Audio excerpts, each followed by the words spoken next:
Executive Director, yeah. Okay, nice. Oh, we're live. Nice. Hi, my name is Murray Laidlaw.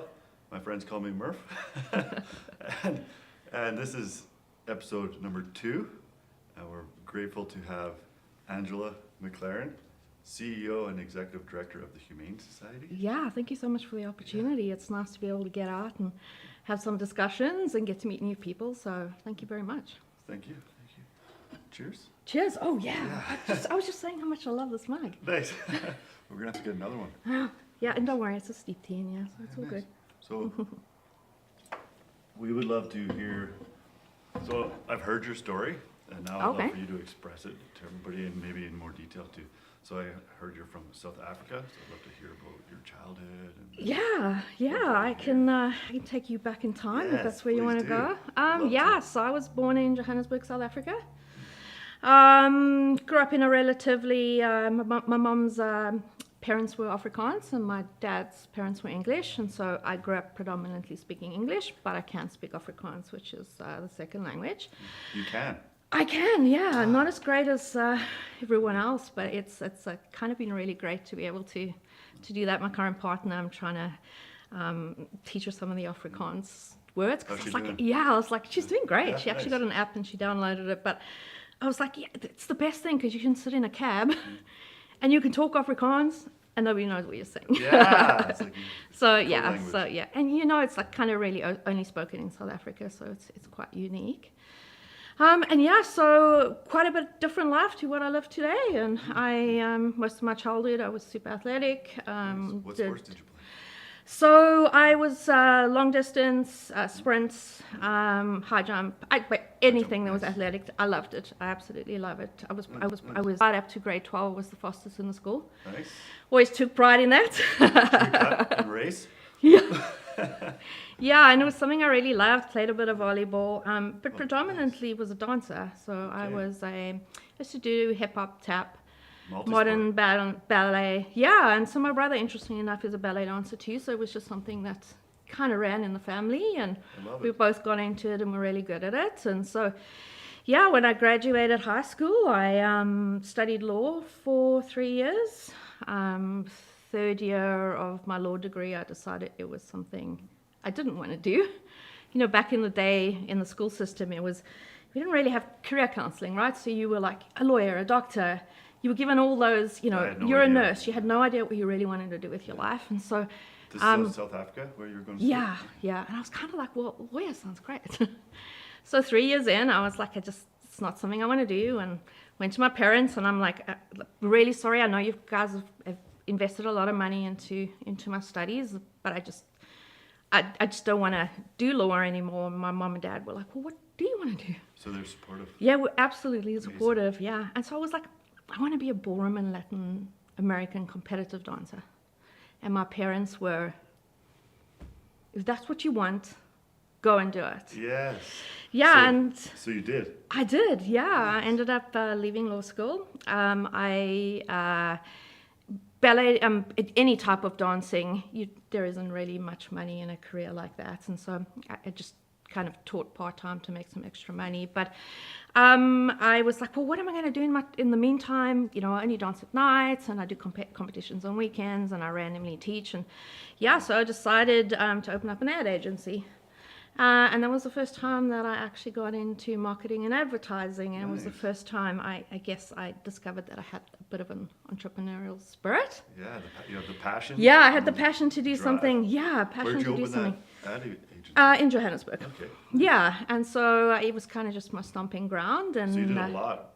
How old were you at this point? 20? 26 by the 26, time I okay. had my ad agency. Yeah, Very and driven. so yeah, I was super driven. I think I kind of discovered when I had a passion for sales, and I was in sales and marketing most of my life. So I was selling Swatch watches at one of our big retail stores, and you got paid your wage, but you also got paid commission. And of course, I'm like, well, I get commission now, so this means the world's my oyster. And yeah, I bought my first vehicle off the commission that I earned working in that store. And so it was then when I was like, I kind of enjoy sales, right? And so this was just something I did, kind of part-time, and then started the ad agency, and then my parents separated, and I went to the town that my mom was living in at that time to support her, and my business partner at the time bought me out in order for me to go and spend time with my mom. And then I opened up a ballroom at a Latin American dance club. Well, And passion. I was like, yeah, we go again, new adventure. And it was probably one of the hardest adventures I ever took on because it wasn't successful. Yeah. And as an entrepreneur, it was my first time discovering that it's okay to fail. You're heartbreaking. going to fail. I've done that as well. It's But heartbreaking. absolutely, what a heartbreaking experience for me to go through, to know that I had this dream and I had a vision, and there were a lot of hurdles originally going into it, and I kind of worked a little faster than I should have, looking back on it. Because I was so passionate, I was like, how do I push forward? How do I get this dream? How do I get people to buy in? And Same. yeah. So is that a lesson you learned along the way? Was that the main lesson you It learned? was probably, accepting failure. Yeah. And it was okay. It was okay to fail. It didn't mean you shouldn't try again. So it kind of did take a bit of a knock to, I want to say, to my, to my confidence. Yeah, as it does. Yeah. I think being an athlete, as you know, helps you through that process. Yeah. With so much discipline, Yeah. right? And Knowing you'll especially, fail to get better. yeah, you have to. In Yeah. order, you always want to be the best. So you got to strive to be that all the time. But accepting failure, I think, was super hard for me. In that time of my life. And yeah, and anyway, I was like, so I was broke, sold my car. I was there too. Were you around 32 years old at this time? Probably around 28. Okay, I was Yeah. about 4 years later. I had a Yeah. business. Sold my car to get that you had to money. go. Oh no, and that's so Moved home. hard. Oh. It's so hard to just go give up everything that you love. Yeah. It's also a humbling experience, Really right? is. To go, you have to rebuild your life, Yeah. and you'll understand it's like really, really difficult to do. Is that when you chose Canada after that? No. Still So, more? yeah, I couldn't. I had to go back to Johannesburg. It was one thing I wanted to do. I knew the career opportunities were much higher for me there. So I taught dancing until I had saved enough money to go back to Johannesburg. And I actually went through 18 job interviews and never got the job. And the 19th interview, I went to this company and, met with this guy, and I told him my story. He looked at me and he said, I can tell you're really hungry. He's like, I'll give you this job. I won't give you what you want for it, but I offered minimum wage. 6 months later, we'll come back to the drawing board and we'll see your progress. And I'd broken all the targets that he had given me. Of course. Came back, yeah. Well, you know what? It was kind of like I had a new leash on life. There was a new opportunity that somebody looked at me and they saw my worth. They were like, we see something in her that we believe that, she can do this job really well. And so I ended up working with that company. And then 3 years later, they transferred me to Cape Town. And if you've been there, it's an heard good absolutely things. place, one of the most beautiful places in the world. And yeah, I was promoted to regional sales manager at that time. Nice. And then my partner at the time got an opportunity to move to Canada. And so we originally started off in the small little town of Fort St. James. Okay, this is where I heard your story. You went from South Africa to Fort St. James. Yeah. And then I heard, correct me if I'm wrong, but you heard that there was a problem with stray dogs.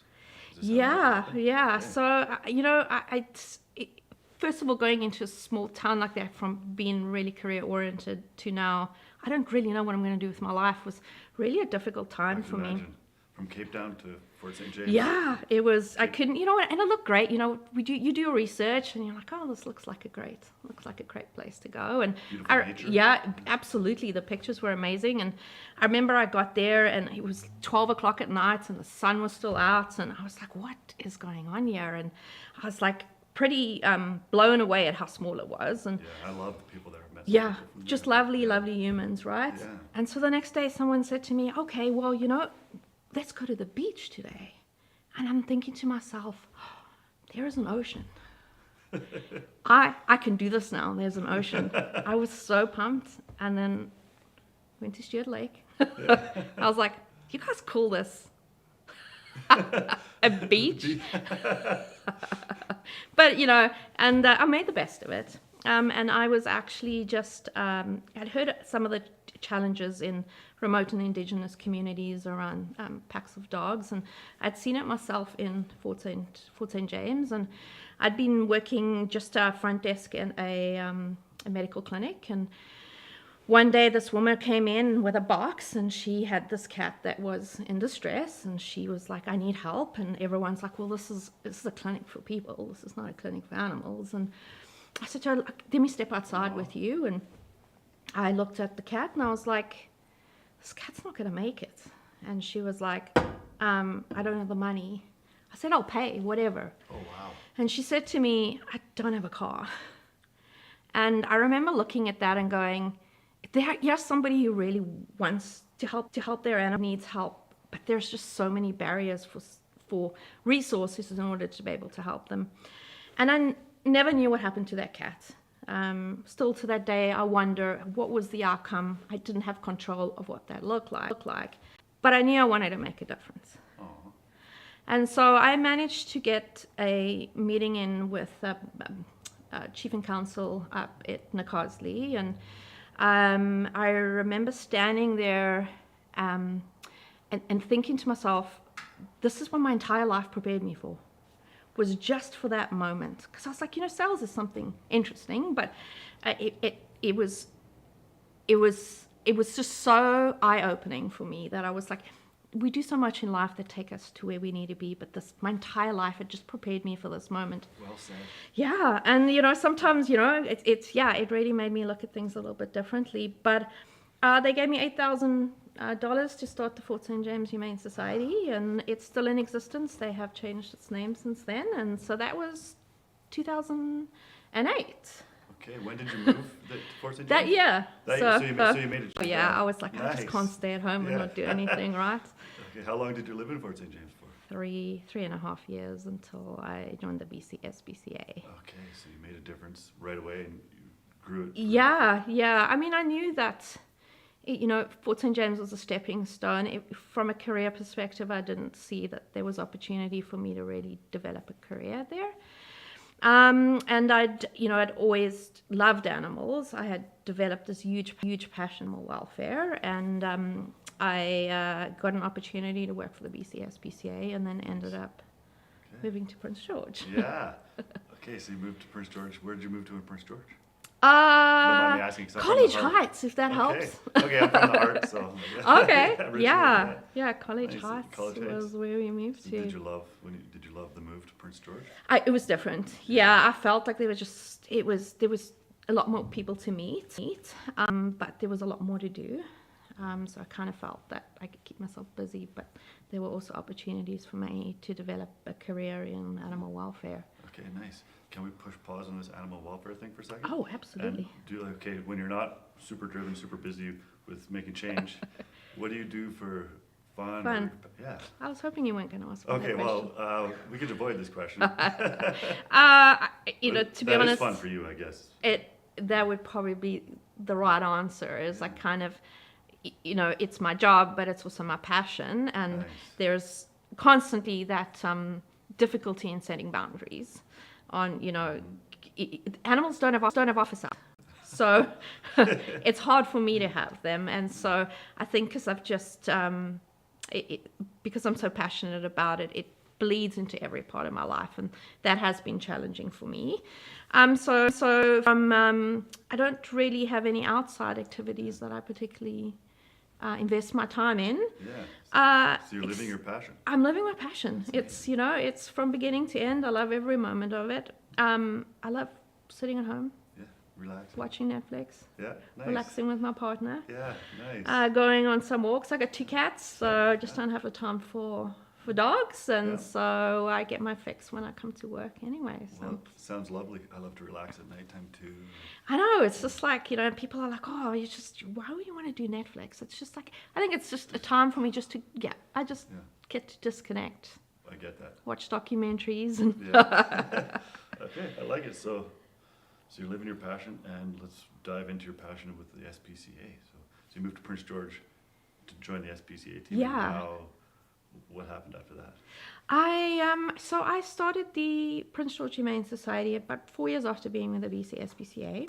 I felt that there was really big disconnect between animal rescues and supporting remote and Indigenous communities.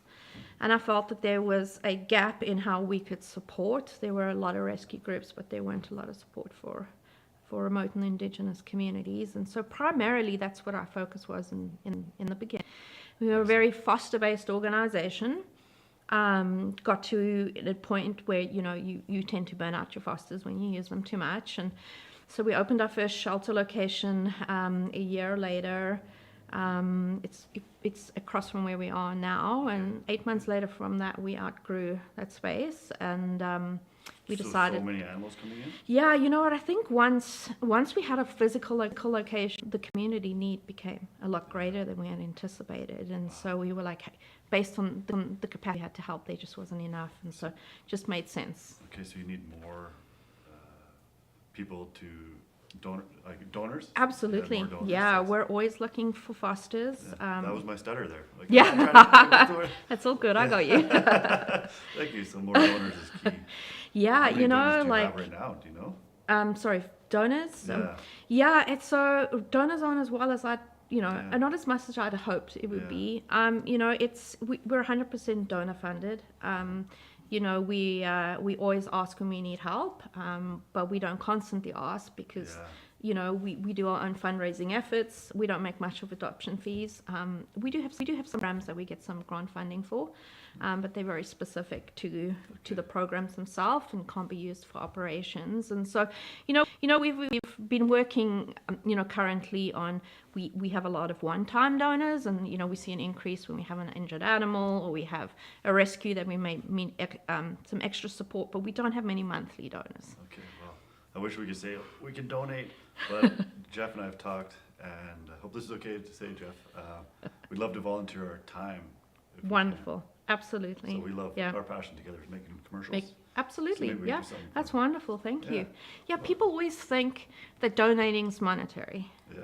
And it's not. There's so many other ways. We recognize that people can't always financially assist us, but there's other ways they can get involved within the organization Yeah. that can make a bigger impact. And so, we've seen kind of, with the economy, we've been struggling substantially just from a donation perspective. We've seen a huge decline in donations. We've seen a decline in fundraising participation. And I think it's people have to choose. Yeah. Unfortunately, that's where people are at, and it's hard for us because the animals keep on coming. It doesn't, everybody's struggling, but we're fighting the same struggle, and we don't want to turn animals away. We want to Yeah. continue to be able to support the community in the best capacity that we can, and so. Good for you. Yeah, donations lot. are always hard, and there's always that shout out, can you help? But if we can, it's great if we start getting monthly donors. Yeah. We get a better idea of what our revenue looks like, and so it's one of the things we're reaching out to our donors now to, would you consider becoming a monthly donor and That'd be great. making a bigger impact? More recurring, maybe more grants from the government would be nice. Yeah, there isn't really. Well, That's the government. thing. There's very few. The grants that I currently have, we have a program called Keeping Pets and People Together. And so what happened over the pandemic, and I pretty predicted that this was going to happen, is when we had the lockdown, they couldn't do any surgeries for dogs or cats, spay neuters. Could do major medicals, but that primarily they couldn't do any spay neuters. And so what happened is we had, all the spay neuters that we had currently scheduled, that we now had to cancel those appointments. And during that period of time, we accumulated another 4 animals. Wow. And so by the time the appointments became available, you now have 700 animals that are looking spayed and neutered. But that's not a challenge just for us, that was a challenge for people, Yeah. that they now couldn't get their animals fixed. And so we were seeing a huge increase in people wanting to surrender their animals Wow. to a And more capacity. and more babies? Yeah, because and so we recognized how hard that was for the community too, and so that year after COVID we doubled our numbers of animals coming into our shelter. And That's a big challenge. yeah, we sat back and we were like, we have to find a solution. We can't continue this way, and so we developed Keeping Pets and People Together. So Okay. we took all the stats on why people had surrendered to us in the last 10 years. and we went through each point and was how do we address each one of those in order to work with the community to prevent the animals from coming into shelters. So what are some of the reasons? Spay and neuter is one of the things. We find a lot of people, other than access, is they can't afford to spay and neuter. Veterinary care is really expensive, especially major medical. And so we're now currently working on probably launching something early next year to help low-income families with access to spay, neuter, and vaccine services, so we can help those, help those people that, we always feel that a pet's part of someone's family, and if we can keep that animal there and not bring it into the shelter, we could. And the other thing was behavioral. So sometimes we may see cats urinating out of the litter pan. Sometimes it could be a UTI, but sometimes it's really a simple fix. Really? So we have our own feline expert. How to fix those problems? Yeah, and she does home people. When people call us and want to surrender an animal, we ask them if we could help you keep this animal. Would you be interested? And 85% of the people that we've approached with that option have taken advantage of it. Nice. And so Kelsey goes to the home, does a house consultation, does whatever she needs to help with that family to work with that animal, whether it be, changes in the household. Sometimes surrendering may be the only option. And then dog behavior. We have a few consultants that'll go into people's homes and work with the dogs and help them keep their animals. Wow, you have a lot going on. Yeah, and solving problems. We have to, because I feel that we do a lot of humane education programs, so programs within schools. We have breeding programs at the shelter, kids camp, birthday parties, craft days, shelter tours, school presentations, and it's all about how can we just prevent animals from coming into the shelter. It's a part of what we do, but we're so much more than just a rescue group. I see that. You definitely have the passion. Yeah. I love that. I'm assuming because you were an athlete growing up and you learned those and through different sports and learning lessons and failing along the way and having that passion and keep on going is how you're here today. I think it teaches you resilience, right? It does, eh? You just can't, you have to be first. Being first for me is different now. Being first is me making a difference. But I think that's definitely a part of the drive. Absolutely. Yeah. Because our first guest, he had some diversity early on in his life. So you had a lot of resilience. Did you have some, if you don't mind me asking, some like diversity when you're younger or something to get through that? Because he was in World War II. Yeah. I think I'm dyslexic. It's a daily struggle for me. When I was originally starting my first year of school, they held me back. Okay. I was very, very far behind. Okay. And can I ask you something? So maybe I'm undiagnosed something, but I'll read a paragraph and I'll sometimes forget that paragraph completely. Yeah. Or read a page and I'm like, holy crap, I forget the whole page. Yeah. So is that Absolutely. What it is? It's one of the things. And sometimes when I write, I don't put the last letter on or or skip letters in between So is that it's one of those things. Yeah, It's kind of like I like to explain it is when you're looking at a piece of paper and reading something, it's almost like the letters are jumping all over the place for me. That would be how I would best describe it.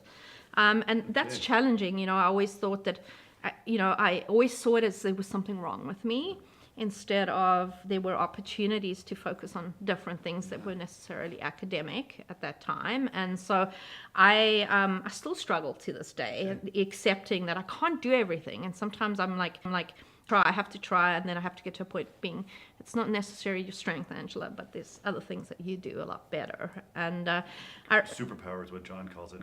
Like his ADHD. Do you have ADHD as well? I have ADD. I don't have the hyperactivity. Okay. I have something, so undiagnosed something or other that relate to dyslexia. Yeah, they diagnosed me that when I was 7, and so they kept me back. And my mother, I probably thank her now, didn't appreciate it at the time. My mom pushed me really hard. My mom was like, we're not going to put you in a separate school. We're not going to treat you different from any of the other children. You're going to have the same opportunities. But man, my mom used to, went into my room for 4 hours, studied harder than everyone else. You know, she pushed me really hard. And at that time, I probably, like, it was a lot, but I look back and I'm so glad that she pushed me, because I think it's kind of really, it really set me up for where I am today. And I think those challenges of although you're not book smart per se, you know, being in a school back in those days where academics was it.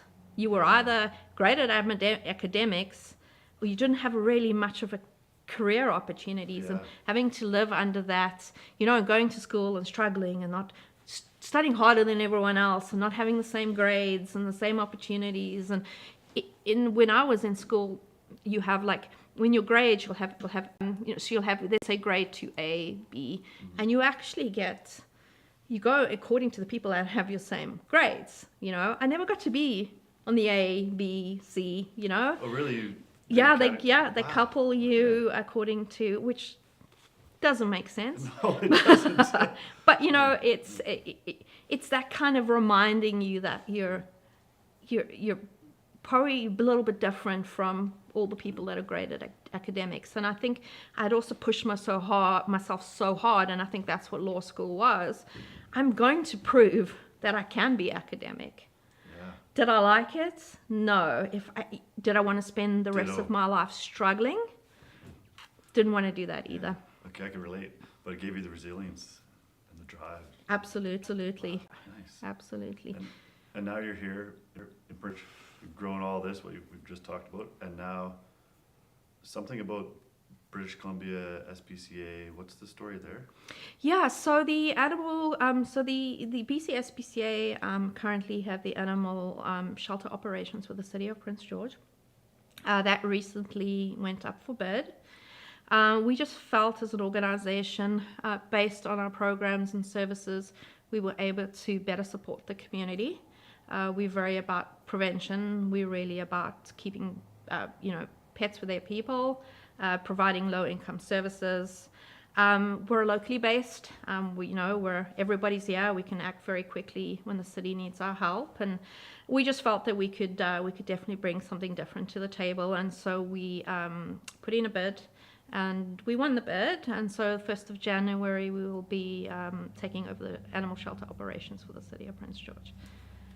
Yeah, congrats. Thank you. I love. I also hear that you have something January 15th, if I remember correctly. Yeah, it's a big fundraiser. Yeah. Can you please tell us more? Yeah, so we're switching it up a little bit this year. We do, it was our kennel lock-in, and so people come to the shelter. People go in the kennel? And so the first year we did it, it's always been a kennel lock-in, and you set up your own fundraising page, and we set up your bail, and the whole point is you fundraise to get your bail, but also when you're there, you call people and try and break your fundraising goal, and whoever raised the most money won the prize for the day. And we decided to switch it up one year. We were like, okay, so let's do something a little bit differently. And so we decided to go the Grinch route. And we were like, the Grinch has taken over the city, and there's all these people that he's holding hostage. And in order for them to get Christmas back, they have to raise the adoption fee for themselves and the animal that they've been locked up in order to, order to get Christmas back for the city. And it didn't go down well. Oh, it didn't? Yeah, I was super surprised. I was just like, oh, this is super fun. I thought people were going to get into, dress up. And so we decided to go back to kind of like the old style. And and so we just got an amazing team that just came together, and they're like, how do we do this a little bit differently this year? And so we're doing the same, but we're switching things up. And so, we've been out asking community members, do you want to support fundraising animals? Super great. You get to be locked up with an animal, which is super, super fun, and you get to make a difference. And do you need more of those volunteers? Absolutely. Yeah. Am I about to volunteer myself? Well, it's one of those, the great thing about that fundraiser for us is that people get a fundraise for us using their network. Yeah. And it gets our name out, it gets donations in, and we get to make a bigger difference. Okay. And so, are you locking yourself up? Is that what you're saying? I'm going to, yeah. Oh, sounds great. I just got to say one thing. So, me in my life, my career. I'm following my passion, another passion. I've had multiple passions in my life. I'm grateful for it now. This one, sometimes I'm gone like that. Yeah, yeah. So if I happen to be gone January 15th, I hope I'm not. But if I'm here, I will definitely want to be involved. Awesome. But beforehand, I would love if Jeff and I could make a fun little, we call it vision collision. Yeah. So we bring in ideas to the table, and we Beautiful. do something fun and get it out there to promote Yeah, your that'll be fundraiser or amazing. whatever you have going on. Yeah, that'll be We amazing. would love that. Yeah.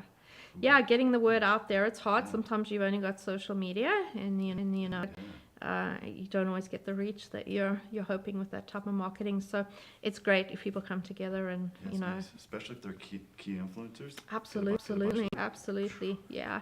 And then they're there and they get to see what we do. You Yeah. know, the day to day of what it's actually like being in an organization that rescues animals all the Yeah. time. And, you know, I always explain to people that every animal that has come there has had a loss of some sort, right? And they all have their own struggles, and we are the people that walk them through that, and you know, we take them eventually to the place where they find their forever home. And so yeah, I think it's nice for people to come there and see those journeys for those animals too. Yeah, absolutely. I'd love to see that too, because I've actually thought myself, I love animals, and I would love to adopt an animal, but I'm gone so much, Yeah, and I live off grid, so I can't just leave an animal there. sure, I can't sure. expect Yeah. somebody to. So that's my Yeah. barrier to entry. Yeah. Well, you know, volunteering, coming there, walking dogs, spending time with cats. We still will have both facilities. So, you know, when we had gone to a bid for this contract, we didn't want to displace animals. It was super important that we were still able to help the same amount of animals and over and above. And so that facility that we have right now would be primarily housing cats, but all our programs and services, birthday parties, camps, we have a lot of community service programs, and those will still continue to operate. And then the animal shelter operations would be cats and dogs, and then obviously dealing with a lot of strays. Wow. That's a lot you got going on in your life. Yeah, I got a great team, I have to say. Nice. I'm just very lucky that I have a very strong team that are passionate about what they do and a lot of experience in the field, and That's amazing. they're all go-getters, and That's great. yeah. Well, they're lucky to have you. No, I don't know how much time we have. I wish we had a clock right there. But I don't know. So we I might don't have know. to dive Is into, there anyone we can look at and see if yeah, see. we do good? 32 minutes, I think. Minutes in. Oh, okay, Okay, we've yeah. still got some time. That's We do. good. So- That's really yeah. good. So this is where, so there's more to the story, of course. We could keep diving deep into SPCA and your passions, or we could switch it up. All right, And I like to talk we'll about. leave it up to you. Okay. I'll just wing it. So my second page was, okay, because we've gone through, so Humane Society, checks from South Africa to Fort St. John to PG. What's it, James? Fort St. James, oh yeah. It's okay. I said that while I was doing my notes too. Fort St. James to PG, to expanding the Humane Society, to SPCA operations in Prince George. Fundraiser Tales of the North, that's the fundraiser, January 15th. We had played around with so many names. Yeah. Tales for Triumphs. Oh, I think is what we ended up sitting Is that down what it is? on. Oh, you're yeah. right. I wrote it down wrong. Tales You of, see? yeah, I do A that. bit of dyslexia. There's- there. Okay.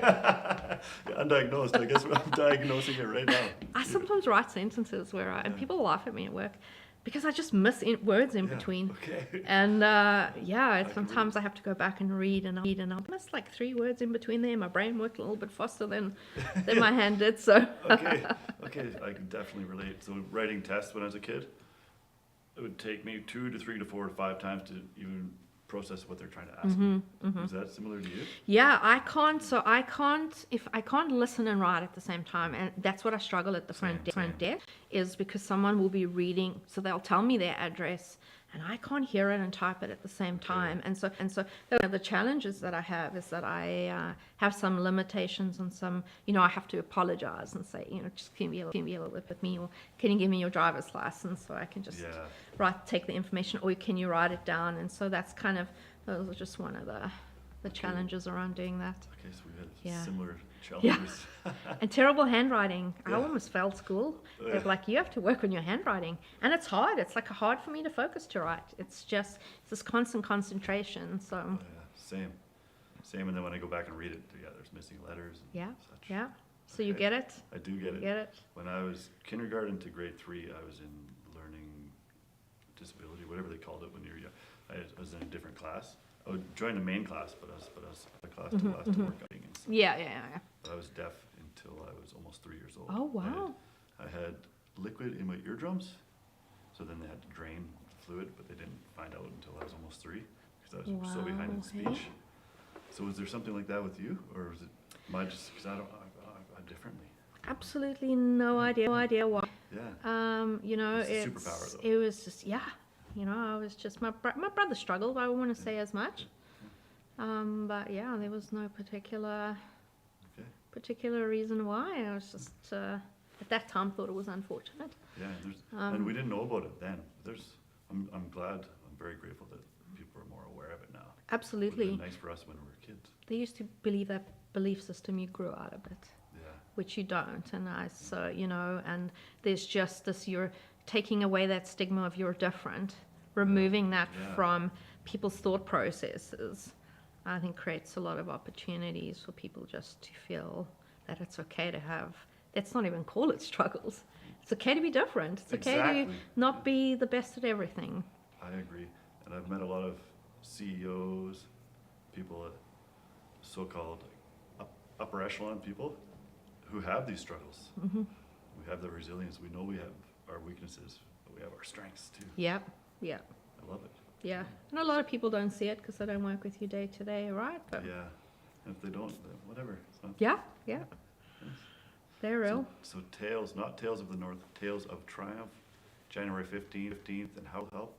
They could donate would be great. Absolutely. Government could give some money, that'd be all. There are sponsorship opportunities. Sponsorship opportunities, People can yeah. always just reach out to us through Facebook or through our website, pgmainstudy.ca. Nice. Let us know that you're interested in participating. We can sign you up onto the website and pretty much can start fundraising right away. And Amazing. So people and businesses. yeah, it can be competitive. You know, say you're a realtor, right? And Yeah. it's 5 of you and you're like, who can raise the most money, or you know, 5 of you want to come and join that team and help raise the money. So you know, it's an opportunity for you to get involved, get a little bit competitive, but also get, you know, it's a feel good feeling to know that you're making a difference, and it's nice for people to see that you do a lot for the community too. Yeah, I agree.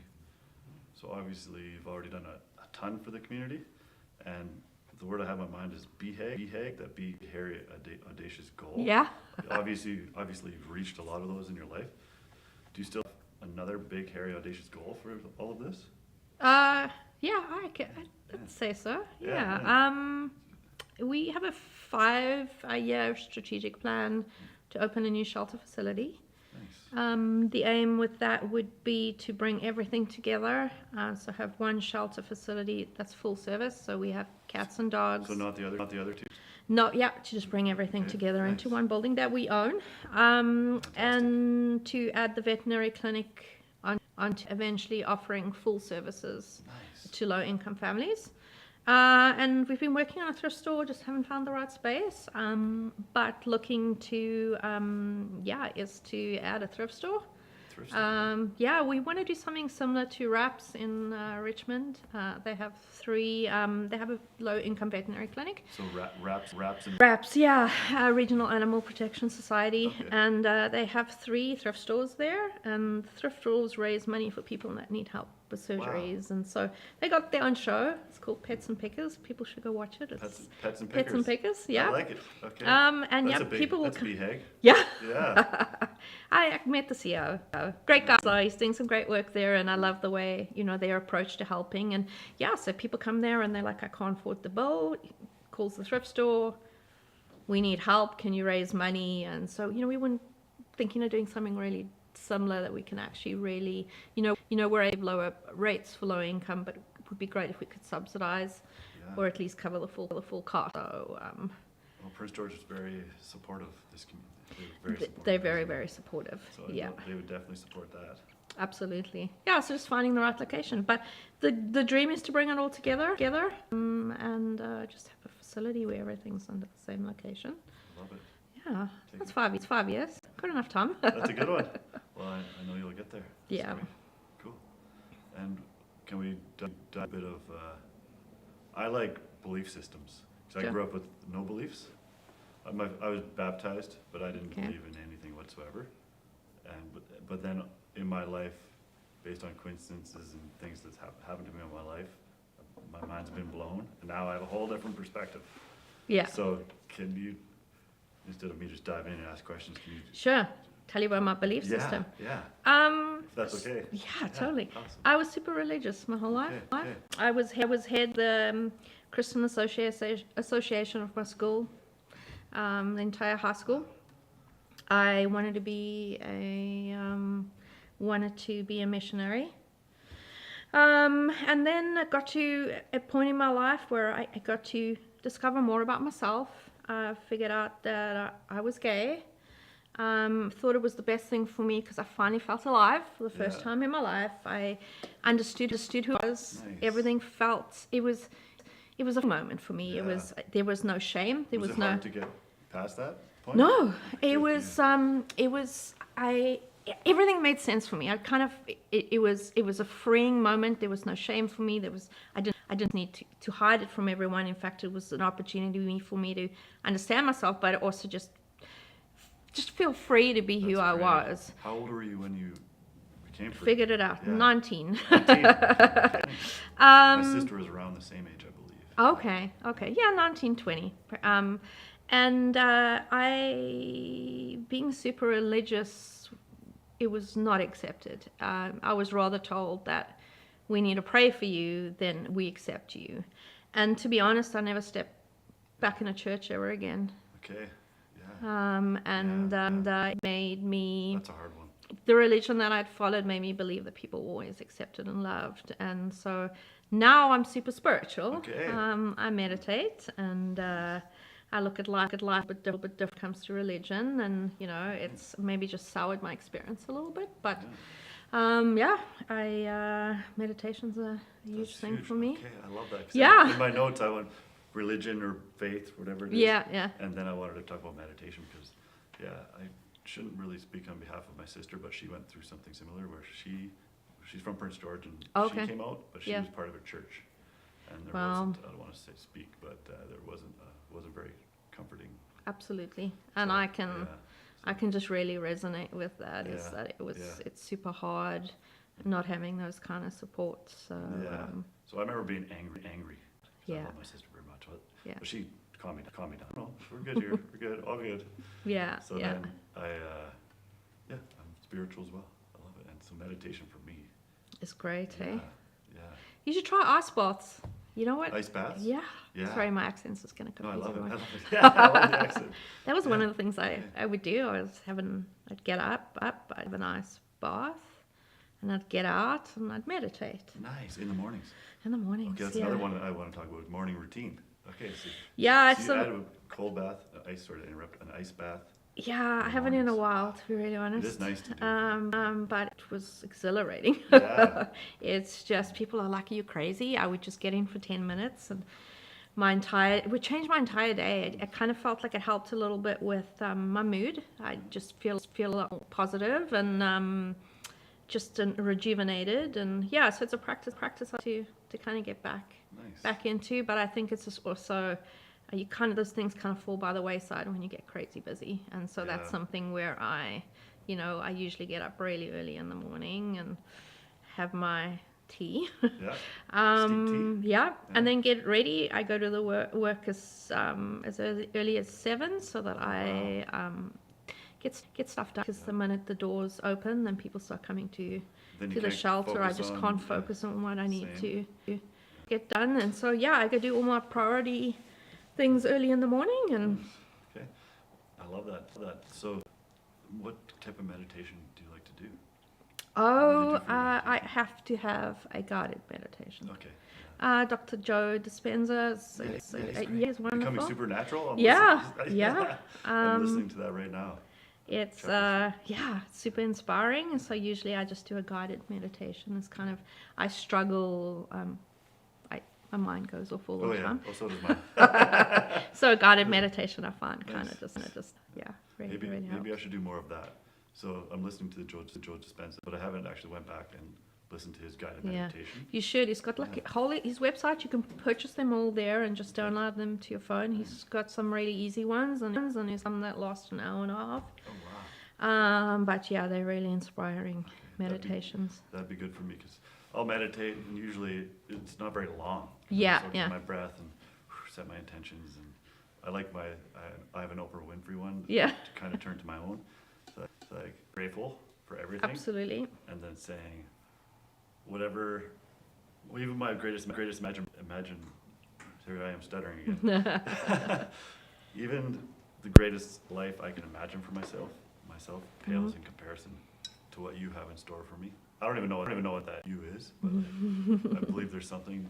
That's okay. Yeah, which I never believed when I was younger, but now I do. Because when I throw my intentions out there, when I pray or meditate or whatever it's called, life just seems better. Absolutely. So I do that every morning and every night. And I try to breathe. So long story short, for me, meditation would probably be better if I could do that and then do a guided meditation. Yeah, it would probably help. Yeah. But Yeah. I find, every day I stand up and look in the mirror. Every day I step out the person that I want to be. I step in that, even if I'm not necessarily there, I step into nice. that role in my life, and I think that's kind of what's helped me get where I am today too. Is that I just you have to believe, you have to believe in order to where you want to go. And so there's some days even where I feel like today is a hard day, that this is the person I'm going to be today. I love it. Yeah. I love it. Reminds me of Zig Ziglar. Look good, feel good, smell good. Even if you're not fully there. Absolutely. You did that today, obviously. Yeah, you got to step into your role and be the person that you feel. Sometimes when I go to a shelter, I can't. Yeah. It's all about hair. I'm allergic to cats, so I take Reactine every day. But yeah, sometimes you just don't always get to step in some of the roles that you really enjoy doing. So I can imagine if you forgot your Reactine. yeah. I have it in my office. Okay. I play it safe. So Nice. so I don't always get to dress up and go out, and So Well, I'm looking forward to getting to know you more in the shelter. Or yeah, you during should the come time. over and have a look and see what we do there. I'd love to. Yeah, until you've seen it and seen the work itself, it's I think people really appreciate it. We probably get over 100 people that come through there a day. Wow.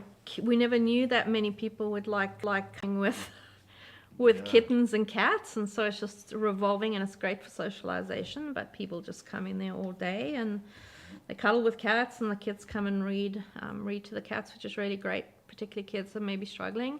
And the great. cats don't judge, and so it works out really well. And birthday parties we fill up every weekend. It has a component of humane education in it. It's super fun.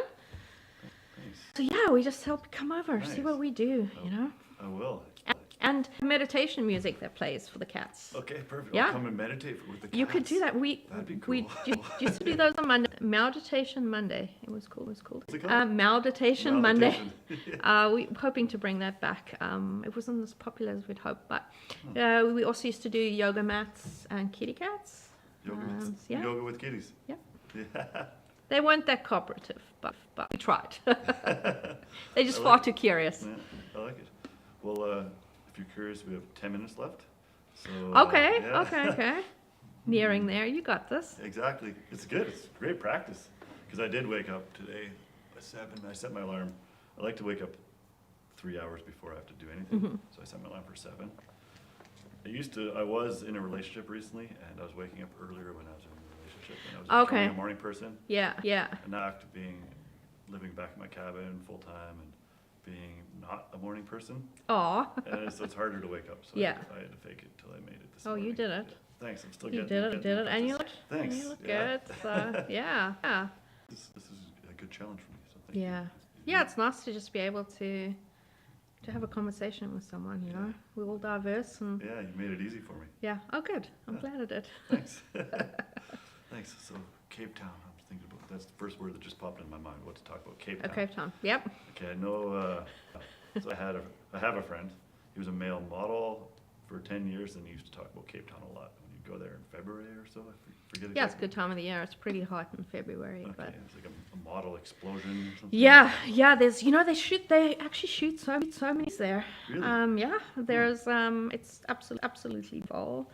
But there's a highway that they have, and so they built this highway from each side, and the whole plan is that the highway was gonna join. The engineers made some huge error, and so these roads have never joined, so they're huge highways, and so they come and shoot all these movies with with like chasing each other through cars and stunts and all sorts of stuff and car crashes and all of that on that highway. That's not being used for anything else? No, they can't. Okay. They actually just absolutely no way that they can actually make that highway work. And so it's from the film industry, it's quite popular for people to come there. Oh, that's good. Well, at least they profit. Yeah, totally. Yeah, it's a beautiful country. I mean, it's a lot of crime, and that's one of the reasons I leave South Africa. Is it's you kind of don't realize how intensively you live until you go back, and so I'm still there. I lock my doors. I make sure it's just instilled in me. But I remember the first time I went back to South Africa, and you just suddenly realize you step out there and you have to be defensive again. What is behind me? What's in front of me? My door's locked. I can't leave my car. What's in my vehicle? Make sure nobody can see it. No smash and grab. I'm on top of that. Smash and grabs are pretty big. They're hijacking. I had an attempted hijacking. It was about 6 months before we left. That was the last straw for me. Wow. I was just like, it'd say that. But my first year that I was in Cape Town, the company that I was with, I had to go to the bank and get the float for the weekend, and when I went to have this like security, it's you so you come through the door, you come in, and then the door closes directly behind you, and then you have to go out the door. And when I went in the store, this guy jumped in with me. It was super tight, and I remember looking back and I was like, Jesus, really rude. And I got the money and then came back out and went to the business, and as I got out of my vehicle, I recognized the guy, and my first thought was it's gone to my vehicle. That was my first. He's gonna hijack me. No, he took out a gun, and He was in your vehicle? No, he was standing right next to my vehicle, and he cocked the gun and gave me the money. And so they'd already blocked off all the traffic lights so that the vehicles. Yeah, there were more of them. Anyway, I gave him the money, and so that was the first incident, and then the attempted hijacking. And the company that I with, because we were on the road all the time, you do hijack training. So he got the money and got away? Yeah, he got away. How much money? Well, so at that time about 1,000 rand, which is probably $5,000, but that was probably years ago. So It was a lot of money then, and then you do hijack training, and I went to drop off a friend, and one of the things is you never have your vehicle in neutral.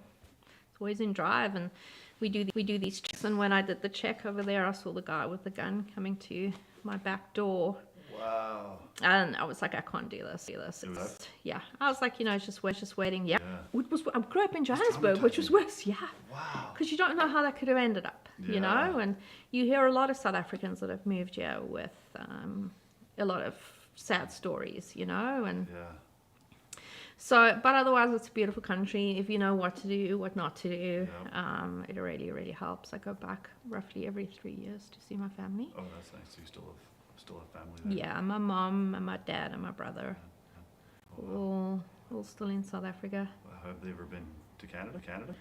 Yeah, my mom came the first year that we were here. She came for a winter, and then when I had my first daughter, she came. That was in the summer.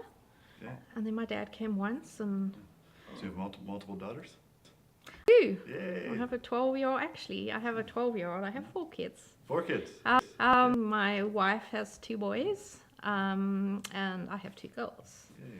So, it's pretty busy, but they're amazing kids, and I always wanted boys, and I always wanted girls. So it's a good fit. And I was like, this is just such a perfect fit. So there was That's almost great. like a year apart from each of them. So Oh, perfect. yeah, What's the oldest and what's the youngest? the youngest is 9 and the oldest is 13. Okay, wow. Yeah. That's great. Okay, I'm the baby of 4. Oh, well, that's good. Yeah, Did yeah. you teach you any? Oh, Were yeah. you like the? I was spoiled. Okay, that's what usually happens, eh? They didn't give me access to much money or anything, Mm-hmm. so I didn't have the ability to go be a badass like a lot of my friends. Mm-hmm. Oh, excuse my language. But so I grew up in the heart, and lots of good people around, lots of opportunity to Oh yeah, Yeah. totally. I can imagine that. yeah. Hey. So my parents kept me busy in sports, so I did multiple sports as well. Yep. So It's the way to do it. My kids are in sport. Keeps them out of mischief. So. yeah, it's good. That's good. So my older siblings learned the hard way, like not what. I started stuttering. That means I'm not going to talk about it. They're good people. They're great people, but they used to party a little more than me. You and know, such. oh, geez. So I didn't really do that as a kid. I was more focused on my sports. Sports kept me distracted in sports all year round, which was good for my for growing Absolutely. up. Yeah, absolutely. Yeah. But then finding a passion once you've been an athlete your whole life, that's a tough one. So I came out of Yeah. Outside of something that's sport, right? yeah.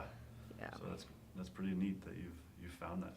Yeah, I think I just stumbled across it. I know that I'd always had the to have been a vet. You know, just didn't have the academic scores to be able to do that. And so I'd always loved animals. My mom had always said to me, "You're just so good with animals." And so, yeah, I just didn't expect that that's where life would take me, and it did. And I think I kind of get to do a little bit. I do sales, but I do it for the benefit of the animals and not for myself. And so it's just transferring those skills in a different way to make a difference. Well, thank you for coming to Prince George to make a difference here. Oh, you're welcome. amazing. Didn't expect. Yeah, Yeah, it's great. here I am. We're lucky to have you. Thank you. Yeah. I got married in May. Thanks. Congrats. Yeah, Nice. thank you. So the weather was good, and So 4 kids, beautiful wife, 2 cats. 2 cats, Lily and Rosie. They both rescues. Nice. Yeah, of L- course. Yeah, I could not. Like Lily, which is my eldest one. I bottle fed her from 2 weeks old. Oh, She wow. came in. She was the runt. We couldn't find an experienced foster that I could trust, and I was like, no, I'm taking her. I'll make sure she gets through this. And yeah, amazing. she is. And Rosie, we do Home for the Holidays every year, so we empty out the shelter, so we put all the animals in foster. Strategically, they don't because people end up bonding over December. And it was the holidays, and she was a kitten, and she went left. And I was you like, became a okay, well, foster? you're coming home. I fostered over 600, Yeah. Wow. and so You it's fostered over I 600? fostered over 600. Yeah. Over how many years? The in Fort St. James. Okay. Yeah, Wow. I'm trying to remember when you moved to Fort St. James. 2008. Okay. And I think I foster when I need to now. Yeah. I don't really have the capacity to, but I remember one day when I was in Fort St. James when there were 20 kittens in the house and had to have them all separated. And I remember the one day coming home on the bed, and there were just kittens everywhere, and I was like, I'm sleeping on the couch. I'm not even getting involved in this. You're allergic to cat hair? Yes. Okay. Yes. Dedication. Yeah, that is. That's You really dedication. do love them. Yeah. That's great. Yes, I have 2 rescues, and That's great. Okay. yeah. And for people to help out, they can help out as a foster, a donor, come and walk the animals, come hang out with the animals, meditate with them, Absolutely. sing with them, read to them. Adopt. We do a lot of events that we always need people to help us with fundraising events. So people went out and raise money, or help facilitate an event or get involved in the day event. We're very volunteer focused, so we've got a lot of volunteers, and we're always looking to expand that. The more volunteers we have, the more volunteers we have with skills that not necessarily my team have. The more we can achieve. So yeah, every little bit counts, and even if it said, like, if you can give $5, become a monthly donor. If you can make that minimal difference, that makes a huge difference for us as an organization. Encourage people to just get involved in whatever capacity. Bringing a can of food, we tell people change food for their cats all the time, and their cat doesn't like their food. Bring it. We'd love it. Shelter animals aren't fussy. So, Perfect. That's great. but that's all different ways that you can Okay. help Well, and thanks. spread the word.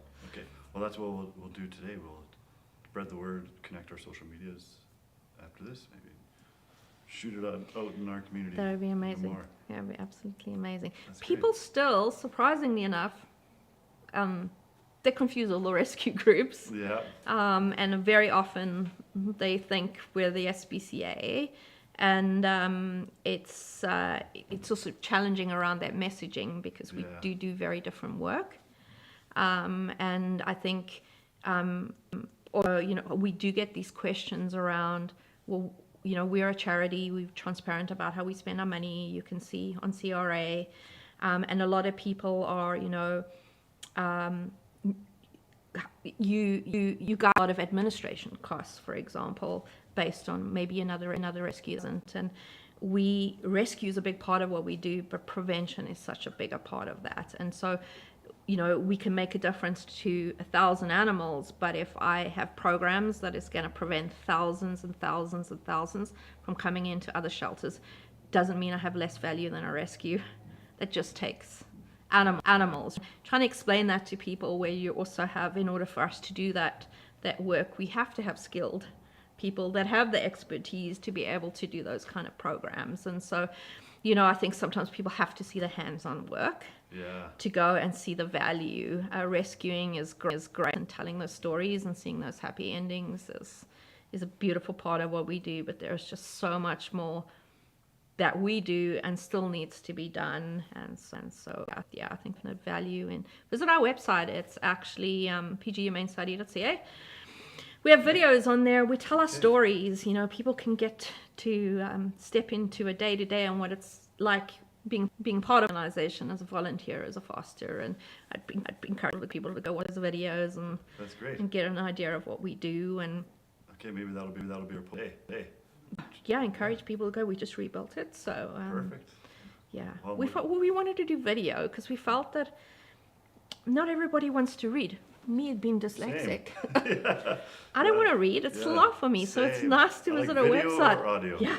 Yeah. It's just to visit a website and get to see some contents that's a bit more video Videos. than anything else. Okay, well, I'm gonna go watch your videos and then come check it out. Yeah, and then I'll take you on a tour, and Okay, Angela McLaren, like the car. yeah, the racing car, Yeah. which you Canadians don't. They Formula One No, apparently. apparently not. Not at all.